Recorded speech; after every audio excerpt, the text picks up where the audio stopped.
Greetings, my name is Rico Dentz, and today is the 5th of 50 Great River Rallies. I am traveling across the United States to promote and advocate for young adults who are dealing with cancers. According to the National Cancer Institute, it's 70,000 young adults that are diagnosed with cancer every year. That is from the age of 18 range all the way up to 39. According to the National Cancer Institute, there are certain type of cancers that are common amongst this age group, and it's Hodgkin's lymphoma, melanoma, testicular cancer, and lymphoma, and thyroid cancer, and some sarcomas.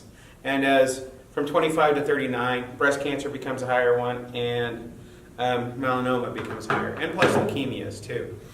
Why am I here going across the United States, and I'm here in Michigan? I know I've talked to the American Cancer Society, the Cancer Action Network, and they're working on trying to pass a law that allows oral chemotherapy. 44 out of 50 states have approved oral chemotherapy. Why is that important to make this passed here in Michigan? Is one, it makes it easier for people who are receiving treatment of having to drive a couple hours to go to the cancer center, get hooked up, and then leave. And it turns out to be a half-day event. By having oral chemotherapy, they could get it at home and make it a lot easier for them to rest up and get better. One of the legislative issues that I'm wanting to work on with the Great River Rally is simple. All it is asking legislators to propose a bill that would require general practitioner doctors to ask new patients if they've been registered with the bone marrow registry, and if not, provide the saliva test. This is a very simple thing, low cost overall, longer period of time for getting people registered in the bone marrow registry. Now, some people have asked me, why is that important? It's simple. More people that are registered with the bone marrow registry could help find matches for people who are needing those bone marrow transplants. And there's also stem cell transplants, and there's other things amongst even the blood, and I don't know the full extent of it, but all I can say, I know how important that is.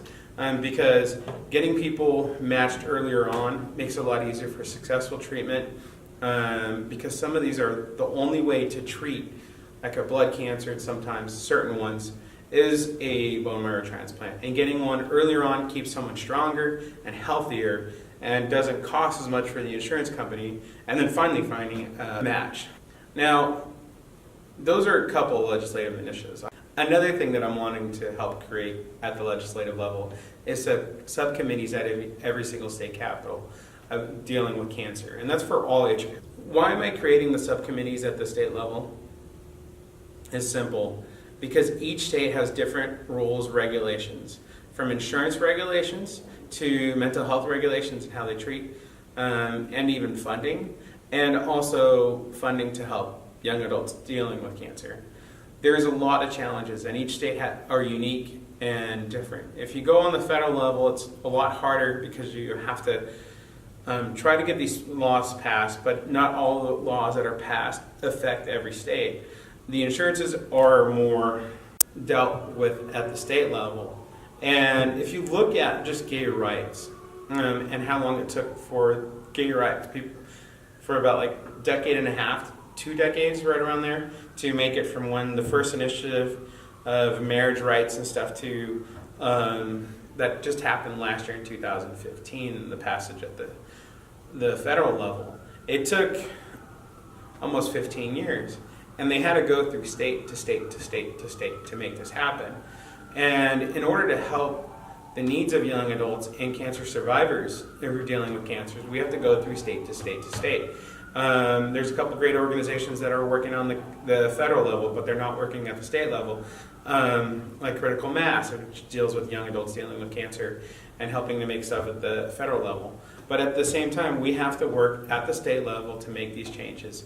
It's just like the American Cancer Society, the Action Network, they've had to go to state to state to state to deal with this oral cancer therapy, and 44 of those states have actually passed it.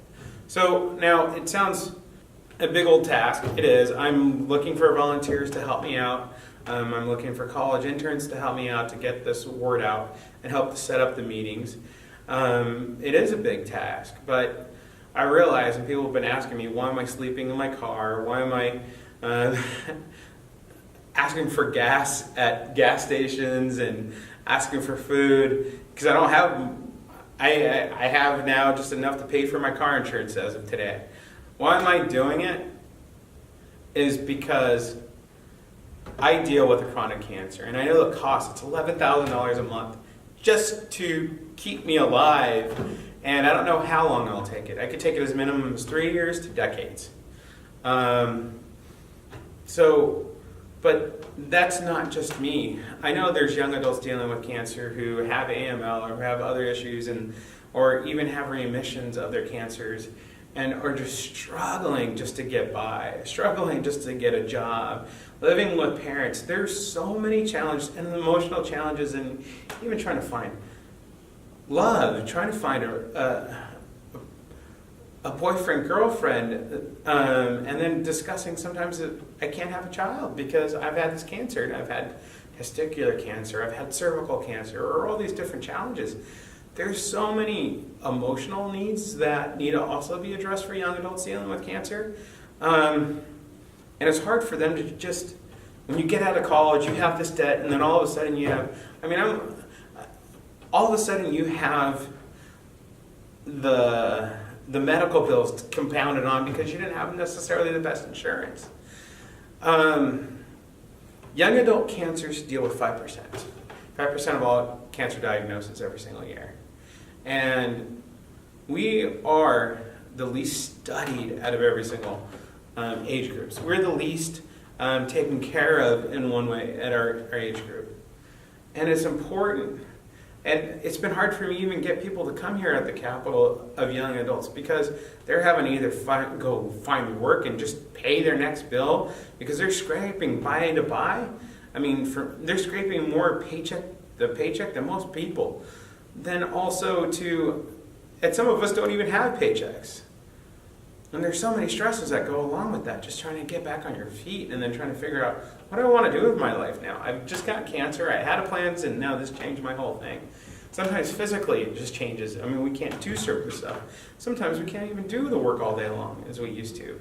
And we have to learn how to work with our skill sets and to be effective at that. And there's a lot of challenges for us young adults that are struggling. And that's why I'm fighting for young adults, because I know how much I'm struggling, and I know out of those 70,000 that are diagnosed every year, they're struggling. Some are having it easier than others, and some are having it way more difficult than I ever had to deal with. But this is needed. This is absolutely needed at the state level, and we need your help to make this happen. If not, people are going to just struggle and struggle and struggle. I'm hoping to make their life easier. I am sacrificing my time, my energy to help make lives easier for other young adults because it's needed, because I know it's needed, because I know it's needed me personally. So I hope you support me, and I hope you help me get through this whole project. I'm determined. I'm going to get through this. Somehow or another, I'm going to get through this. And then I'm going to continue this work because it needs to be done. And the people who are, I am looking for those volunteers to help me set up these meetings, to get more people to come here and get the legislators' attentions and saying this is what needs to be done. And even getting the medical professionals and mental health professionals' attention and saying this is some of the stuff that we had experienced so that you could help treat the people better. There's so much information when one's diagnosed with cancer, and there's so much stuff that happens, and all of a sudden, and the shock and the fear that comes into play. And my goal is to help to make that easier. So I hope you support me at the Great Ribbon Rally. Go check out greatribbonrally.com. Our next one is going to be in Indiana on August 10th, and I look forward to seeing you there. And thank you for listening.